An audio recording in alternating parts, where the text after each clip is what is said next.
વિદ્યાર્થીઓ અને વાલીઓ, તમારો ઈમેલ આઈડી તમે ચેક કરશો, ઈમેલ એડ્રેસ, ઈમેલ ઇનબોક્સ, તો તમને OMR તમને મોકલવામાં આવી હશે NTA તરફથી, એ જોઈ શકો છો. અને જો ઈમેલ પર નહીં આવી હોય તો પણ તમે વેબસાઇટ પર જઈને લોગિન કરીને તમે તમારી OMR શીટ ચેક કરી શકો છો. OMR શીટમાં શું છે, ફર્સ્ટ એ જોવાનું છે કે તમારી જ છે કે બીજા કોઈની છે. તમને જે OMR મોકલવામાં આવી છે એ રોલ નંબર તમારો છે, બરાબર, તમારી ડિટેલ છે, મેચ થાય છે.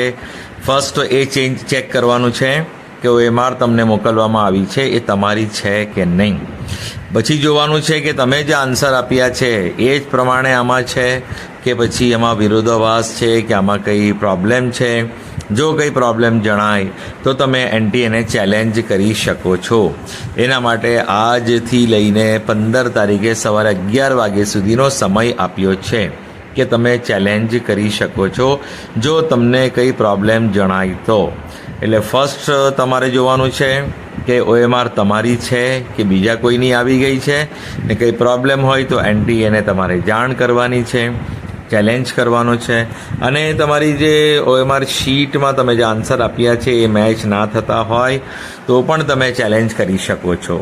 અને એવું કંઈ જ ના હોય તો તમે આન્સર કી જે આવી છે એનાથી તમે હાલની OMRથી ચેક કરશો તો તમારો એક્ઝેક્ટ સ્કોર ખબર પડી જશે. હમણાં સુધી તમે અંદાજિત સ્કોર ગણતા હતા, પણ તમારી OMR શીટમાં તમે જે આન્સર કર્યા છે એ અને NTAની આન્સર કી જે આવી છે તે આ બંનેને તમે મેળવશો, ચેક કરશો તો તમારો એક્ઝેક્ટ સ્કોર નીકળી શકે છે.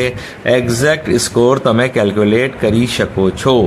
તો તમે તમારી આપેલી NTAની આન્સર કીથી આ OMR ચેક કરી શકો તો એનાથી તમને એક્ઝેક્ટ ખ્યાલ આવે કે કેટલો સ્કોર તમારો આવે છે.